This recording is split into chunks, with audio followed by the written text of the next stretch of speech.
Bonne année à tous.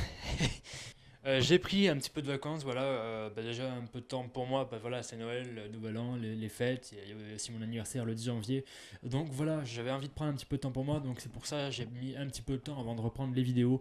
Vraiment, j'ai vraiment mis beaucoup de temps à m'y mettre, je sais, j'en suis complètement désolé. Mais bon, on est de retour, et je suis venu ici, dans cette nouvelle vidéo, et dans cette toute première vidéo de 2021, vous parler des films qui m'ont marqué durant l'année 2020. Voilà, on va parler des meilleurs films, on va vite fait parler de mes déceptions et des films que je n'ai pas aimés, mais vraiment vite fait, vraiment pas beaucoup.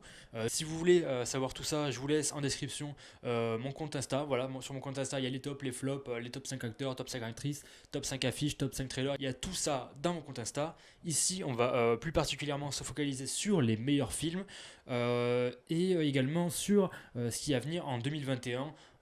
Dont nous parlerons dans une prochaine vidéo. Donc il y aura une vidéo top 10 2020. Voilà, vous y êtes, elle est ici.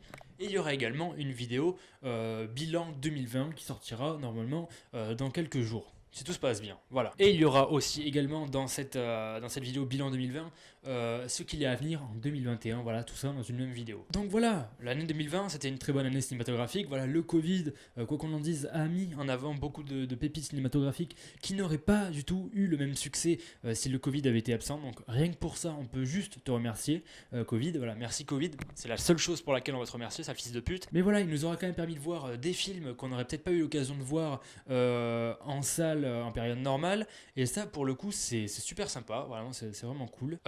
J'ai pas eu non plus extrêmement beaucoup de coups de cœur, mais je dois avouer qu'on a eu quand même beaucoup de petits bijoux cinématographiques cette année et beaucoup de choses. C'est dommage qu'on n'ait pas eu vraiment tout ce qui devait sortir. Je pense qu'on a eu une année absolument folle et on espère de tout cœur que tout ça va arriver en 2021. Donc voilà, il y a eu des bons, des mauvais films comme d'habitude.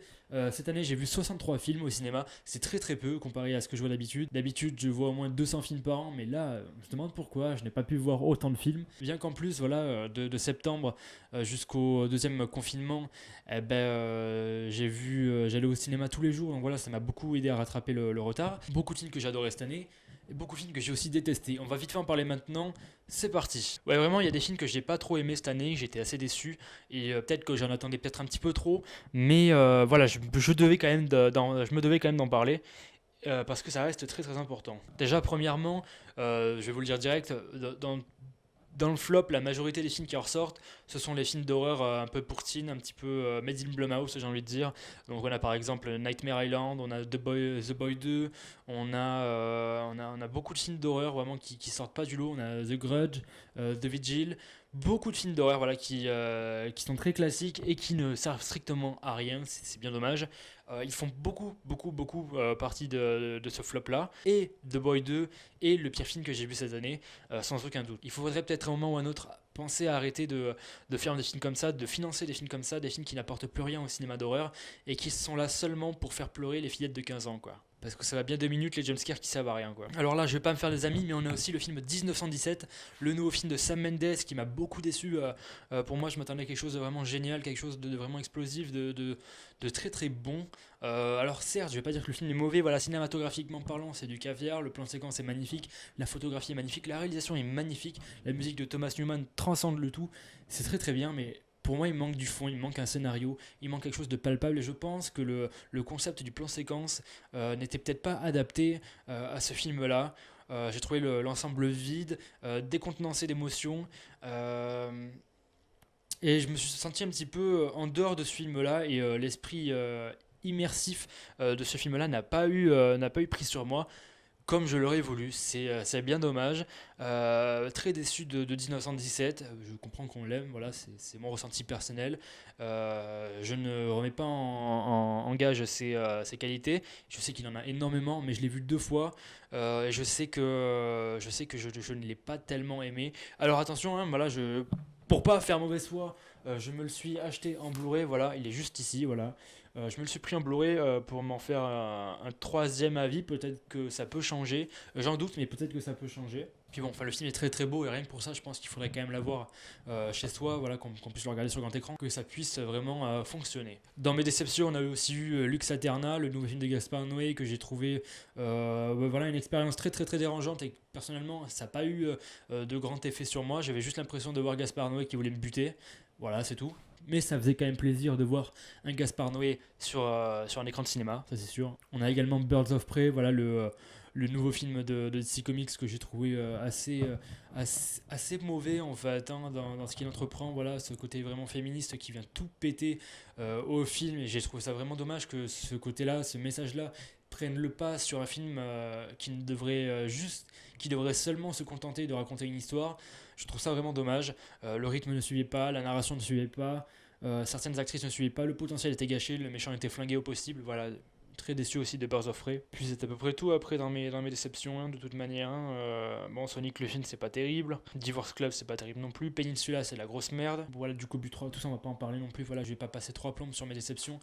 Mais vous avez compris, on en a eu comme chaque année. Passons maintenant au top 10 des films que j'ai le plus apprécié cette année. Un top personnel, voilà, c'est mon top, ce n'est pas le vôtre. N'hésitez pas à donner le vôtre en commentaire. Voilà, ce top là, ce sont mes goûts personnels, ce sont mes goûts à moi et que j'ai envie de vous partager. Ça se trouve, il y a des films que vous avez adorés qui ne seront pas dans ce top. On est parti. Place à la 10e position. En 10e position, Le Discours. Le Discours, le nouveau film de Laurent Terrard, réalisateur du film Le Petit Nicolas, entre autres. C'est pas non plus ça, son plus grande, sa filmographie, quoi, faut pas non plus déconner. Film qui n'est toujours pas sorti en salle de cinéma, voilà, normalement il était censé sortir en décembre, mais bon, monsieur Jean Castex en a décidé autrement. Et le film devrait sortir normalement l'année prochaine en salle de cinéma, on l'espère.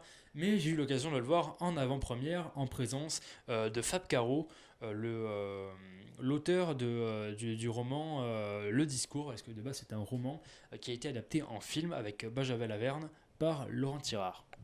Un film que j'ai adoré, une comédie réjouissante, fraîche, débordante d'inventivité, ça franchement c'était cool. La salle était complète, tout le monde a ri aux éclats et je pense que ça a beaucoup joué sur ce que j'ai pensé du film là, puisque ça faisait très longtemps de base qu'on n'avait pas vu des gens en salle, beaucoup de gens en salle, une salle complète de cinéma, et en plus qu'ils rient tous aux éclats, ça franchement ça m'a fait du bien, ça m'a fait beaucoup plaisir. Et c'est vrai que le film est très très drôle, j'ai ri à de nombreuses reprises, c'est frais, vraiment c'est très très frais, ça fait plaisir. Il y a aussi une belle mise en scène qui essaie d'être assez ambitieuse. Et je vous invite à aller voir Le Discours quand il sortira, puisque je pense que ça vaut le coup. J'ai hâte de voir ce que vous en pensez. Mais selon moi, Le Discours est un très très très bon film. Et Benjamin Laverne, dedans, il est impérial et porte le film à lui tout seul. Puis même les dialogues sont vraiment... c'est du caviar les dialogues. N'hésitez pas à aller le voir dès qu'il sortira, ça vaut le coup. Place à la 9e position. En 9e position, Invisible Man, le nouveau film de Lee Whannell. Voilà, ça va être l'un des seuls films d'horreur qui va essayer de se détacher du lot cette année. Il va aussi y avoir Relic, le film qui était à 2 doigts d'être dans mon top. Et franchement, voilà, je ne l'ai pas encore mis, mais franchement, j'ai adoré Relic. C'était un excellent film et la réalisatrice promet vraiment du lourd et j'ai hâte de voir ce qu'elle va faire par la suite. Voilà, petit big up à Nathalie Erika James. Voilà, si tu m'écoutes, ton film était génial. Mais selon moi, le film d'horreur qui s'est vraiment démarqué cette année, c'était aussi Invisible Man, le film de Lee Whannell. Voilà, le collègue de James Wan. Bien entendu, quand on travaille avec James Wan, ça ne peut donner que du bon. Et ouais, pour le coup, voilà, c'était un film qui était très ingénieux, super stressant, assez oppressant par moments. J'ai bien aimé le concept, j'ai bien aimé la photographie qui était très belle et la réalisation, franchement, de Lee Whannell était assez impeccable. Que ce soit en termes de plans séquences, que ce soit aussi les plans larges, voilà, qui laissaient beaucoup de place au vide. Voilà, il y a un personnage par exemple qui se trouve dans la cuisine, qui se trouve d'un côté de la cuisine, et on a tout de l'autre côté où il n'y a rien, et on peut se dire putain, ça se trouve l'homme invisible il est là. Et je trouve que c'était vraiment très oppressant, et ça aussi c'est très très bien au film. Pareil pour la bande originale que j'ai trouvé aussi super réussie, voilà, assez électrique par moment. Je me rappelle aussi de ces rotations de caméra aussi à un moment que j'ai trouvé super ingénieux et très très inventif. Elisabeth Moss il est vraiment très très grande à l'intérieur. C'était l'une des premières fois que je voyais Elisabeth Moss jouer comme ça. J'ai pas vu la série Handmaid's Tale, un truc comme ça, je sais même plus comment ça s'appelle. Je l'ai pas encore vu, mais j'ai hâte de la voir du coup parce que pourquoi pas. Le scénario était bon, quelquefois cousu de fil blanc, mais j'ai bien aimé, surtout le climax à la fin que j'ai trouvé vraiment jouissif au possible. Ça fait du bien de voir des films d'horreur comme ça qui se dépassent, qui essaient de tenter de nouvelles choses et qui sont très surprenants par moments. Même les jumpscares étaient très très bien réalisés et sortaient pas de nulle part comme on peut l'avoir avec d'autres films là. Là, ils étaient inattendus et là, ça faisait peur. Et puis, Lee Whannell a aussi réussi à instaurer une très très bonne ambiance dans ce film là. Voilà pour la 9e place. Place à la 8e position. En 8e position, Monos. Monos, le film de Alejandro Landes, un film que j'ai beaucoup aimé. Voilà, j'ai eu du mal la première fois lors de mon provisionnage de le voir en salle. C'était vraiment une expérience assez éprouvante où on allait suivre ce genre de personnes très extrémistes survivre en Colombie, me semble-t-il. Il me semble que c'était en Colombie.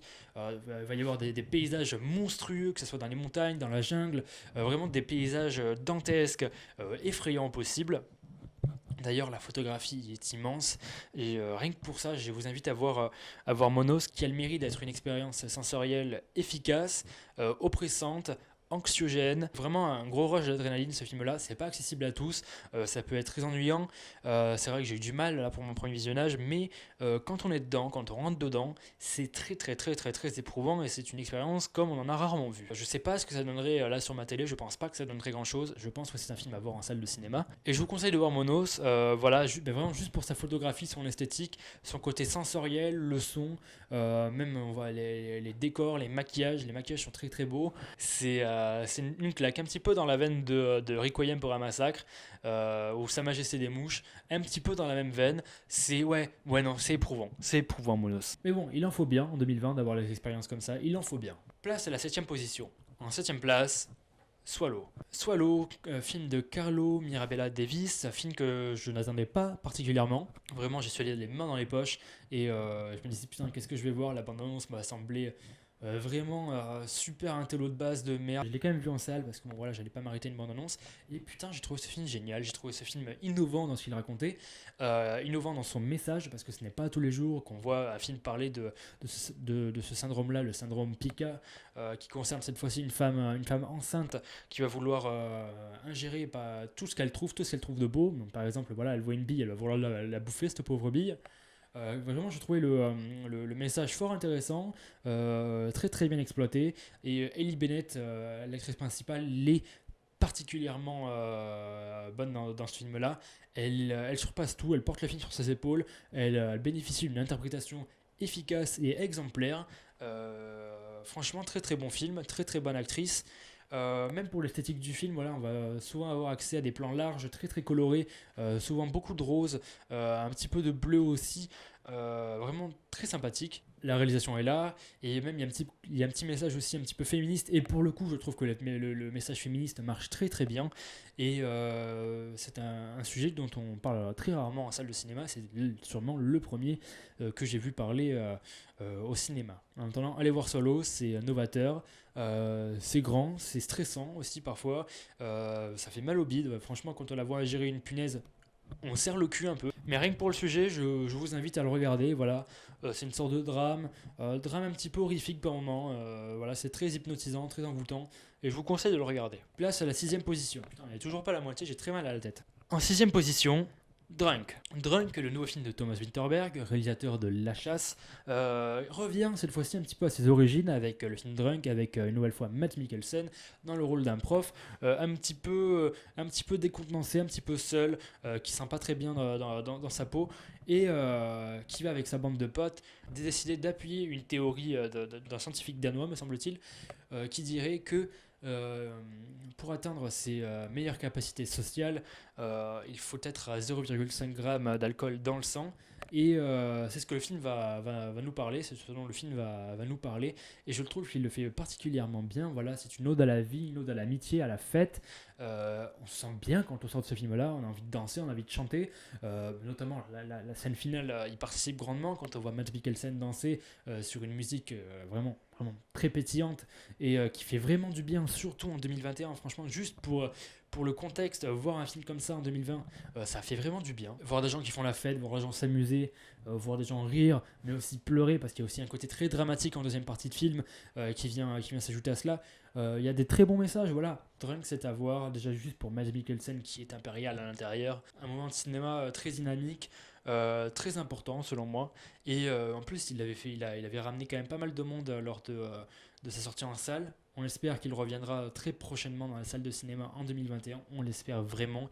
En attendant, j'ai hâte de revoir Drunk parce que c'était vraiment l'une des plus belles claques de cette année. Place à la 5ème position. En 5ème position, Les Filles du Dr March. Alors, non, il est sorti cette année, je sais. Il est sorti en janvier. Donc voilà. Un film que j'ai beaucoup aimé, voilà, un moment suspendu dans le temps avec des personnages ultra attachants, un casting 5 étoiles, Florence Pugh qui est magnifique comme d'habitude, de toute façon je suis amoureux de Florence Pugh, Emma Watson qui est sympathique, bon, c'est pas non plus la plus grande actrice du film, Saoirse Ronan qui est excellente, Laura Dern qui est impeccable, bon, comme d'habitude j'ai envie de vous dire, vraiment un casting parfait. Vraiment un film posé, voilà, que tu as envie de regarder chez toi sous un plaid avec un chocolat chaud, vraiment parfait, un moment de cinéma suspendu dans le temps. On est bien, la photographie est belle, l'ambiance est bonne, c'est bouleversant. Certes, c'est peut-être un petit peu kitsch par moment, c'est peut-être un petit peu gnangnan, cuculapraline, comme vous voulez, mais je trouve que ça se marie bien un petit peu au contexte. Personnellement, je sais que c'est l'un des films voilà, que je vais essayer de revoir en décembre, voilà, plus particulièrement en décembre, parce que je pense que c'est maintenant un incontournable de Noël selon moi. C'est pour ça que je vous conseille de voir Les filles du Docteur March, ça fait du bien. C'est réalisé par Greta Gerwig, qui est une réalisatrice exemplaire. Allez, quatrième position, c'est parti. En quatrième position, Tenet, le nouveau film de Christopher Nolan. Alors qu'il aura divisé celui-ci, celui-ci a beaucoup divisé, c'est pas étonnant, c'est pas étonnant. Tenet, c'est peut-être le film le moins accessible de Christopher Nolan. J'ai l'impression que le mec s'est dit, tiens, j'ai donné beaucoup de pistes dans Interstellar, dans Inception, dans Memento, tout ça, j'ai donné beaucoup de pistes. Là, je vais un petit peu les lâcher dans la nature et je vais leur faire prendre part à un puzzle. Voilà, pour moi, Tenet, c'est un puzzle où nous, spectateurs, devons tous rassembler les pièces. C'est à personne d'autre qu'à nous de le faire et je trouve ça très très très intéressant. C'est une œuvre mystérieuse qui recèle de nombreux secrets. Je suis sûr qu'on n'a pas détecté tous les secrets de Tenet encore une fois et j'ai hâte de le revoir parce que je l'ai vu quand même pas mal de fois au cinéma. En IMAX, c'était fabuleux. Peut-être pas mal de petits problèmes de son, c'est vrai, parce que des fois c'est assez assourdissant quand même. Mais la réalisation est bonne, la photographie est magnifique, la musique de Ludwig Göransson est putain d'exceptionnelle. Écoutez le morceau Posterity ou encore Foils qui sont incroyables, je trouve. Très électrique et vraiment dans la veine des films de Christopher Nolan. Moi qui avais un petit peu peur du remplacement de Hans Zimmer, qui avait l'habitude de faire beaucoup de collaborations avec Christopher Nolan, je trouve que là, Ludwig Göransson a vraiment pris un très très bon parti et a fait une composition vraiment géniale. C'était son année d'ailleurs à Ludwig Göransson. Il a aussi fait la bande originale de The Mandalorian saison 2, qui est aussi une bande originale impeccable, vraiment impeccable. Allez voir Tenet, franchement, revoyez-le. Il y a Robert Pattinson qui est excellent. Il y a John David Washington qui selon moi, ferait un excellent James Bond s'il n'était pas américain. D'ailleurs, ce film-là, c'est un James Bond. Voilà, c'est un James Bond un petit peu de science-fiction, un petit peu du futur, qui sort un petit peu nulle part. Un James Bond sous concept que je trouve très très bien foutu. Christopher Nolan arrive à bien filmer l'action. Voilà, c'était pas trop le cas pour les films de Batman par exemple. Donc voilà, là il le fait très très bien, les décors sont somptueux, sont très très grands, sont très vastes. Et le scénario, certes, il nous laisse nous démerder tout seul, et je trouve que c'est très très mystérieux de sa part, même de ne pas donner de nom au personnage principal et de le faire évoluer comme ça, sans avoir de background, sans avoir de développement. Je trouve ça très intéressant. Et certes, ça fait Christopher Nolan qui est un petit intello qui a envie de nous faire réfléchir, mais est-ce que beaucoup de gens ne l'ont pas déjà fait quoi? Est-ce que David Lynch ne fait pas ça avec Mulholland Drive par exemple? Donc j'ai envie de vous dire, non, ça sert à rien de dire des trucs comme ça. Christopher Nolan a simplement envie de nous sortir de notre zone de confort et de nous faire passer un moment de réflexion. Et puis en plus, c'était aussi l'un des seuls blockbusters qu'on a eu cet été. Donc voilà, Tenet en quatrième position. On va maintenant passer au top 3, les 3 meilleurs films que j'ai préférés cette année. En troisième position, Vivarium. Vivarium, le film de Lorcan Finnegan. C'est un film que j'ai vraiment adoré, que ce soit par son ambiance qui est vraiment très particulière, que ce soit par ses messages sur l'individualisme, sur le fait de faire tout comme tout le monde, sur le fait de... Voilà, qui dit couple, dit maison, dit famille, qui dit famille, dit gosse, qui dit gosse, dit mort, qui dit mort, dit prise de relais. Je trouve que voilà, c'est une mécanique très très sombre, très très pessimiste, mais qui pour le coup m'a beaucoup dérangé et qui m'a fait sortir de ma zone de confort. Vivarium est sûrement un très très bon film, puis en plus voilà, les deux acteurs principaux sont géniaux, que ce soit J.C. Eisenberg comme Imogen Poots qui était vraiment très bonne dans ce film-là. On était un petit peu enfermé avec eux voilà, dans cette espèce de vivarium là, vivarium à l'échelle humaine j'ai envie de dire. Vraiment très bon film que je vous conseille à tous si vous ne l'avez pas vu. C'est un thriller certes qui est très différent de ce qu'on peut voir actuellement, quelque chose qui sort des sentiers battus, avec une fin qui a beaucoup divisé, mais qui selon moi est totalement logique et qui s'inscrit parfaitement dans la suite logique des choses. Donc voilà, Vivarium pour moi c'est un must-see de l'année 2020, c'est à voir absolument. En deuxième position, on change complètement de registre. et j'espère que ça va vous plaire. Et en attendant, je pense que le film a fait l'unanimité. En deuxième position, Play. Play, le film de Anthony Marciano qui revient après Les Gamins, me semble-t-il, ou Les Nouvelles Aventures de Robin des Bois, une connerie comme ça. Voilà, donc il revient avec un film qui s'appelle Play, un film français donc, réalisé en found footage, où c'est l'histoire d'un personnage principal, voilà, où on va découvrir sa vie de quand il était petit jusqu'à l'âge adulte.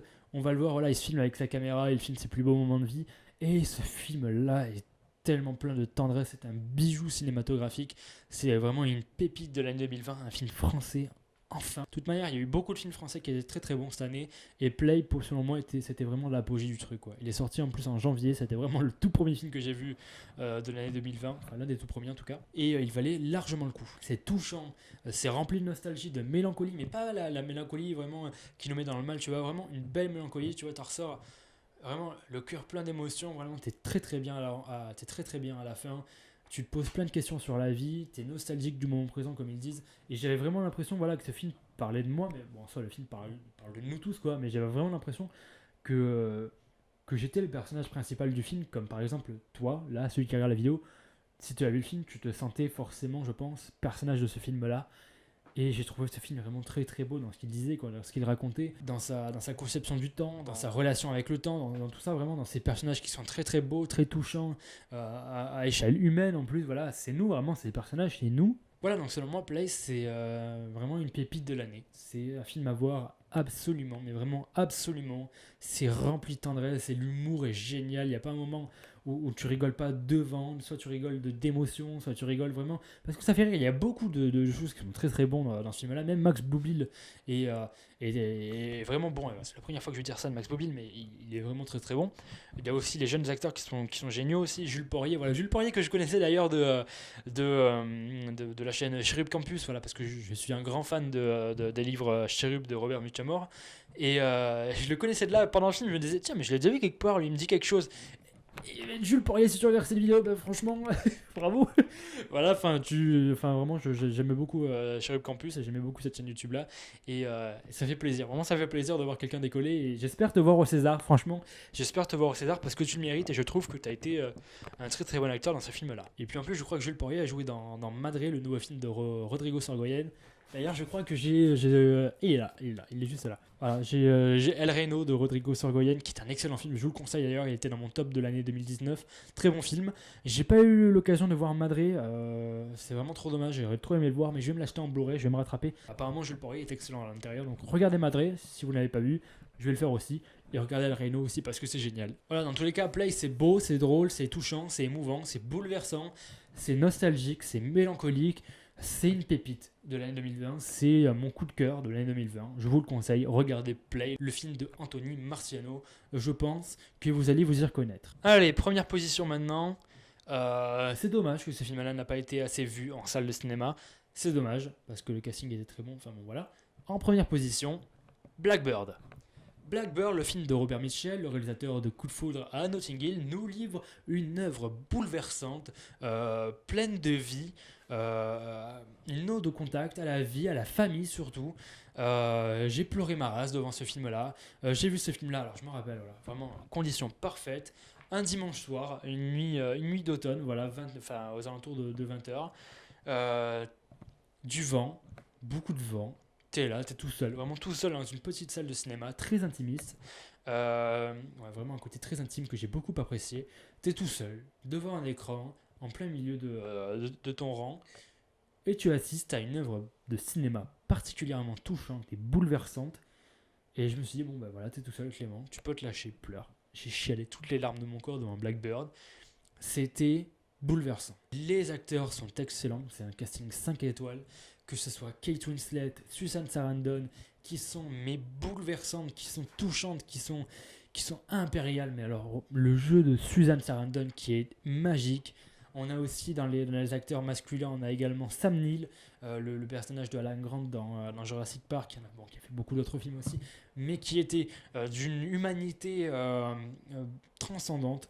Regardez Blackbird, c'était beau, putain, c'était très très beau. La réalisation très simple, tout en finesse, avec une esthétique très très épurée.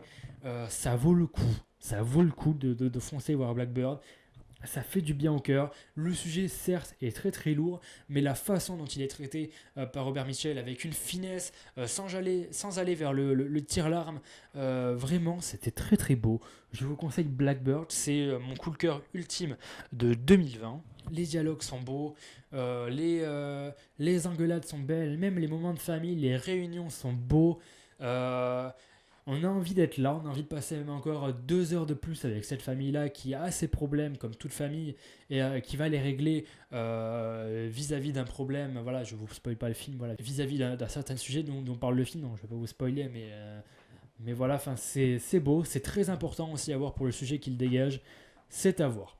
Franchement, Blackbird, respect, je m'incline, je ne pensais pas voir un film de cette trempe-là aussi puissant et aussi fascinant en 2020. Regardez Blackbird et vivement qu'il sorte en DVD ou en Blu-ray parce que putain, la jour J.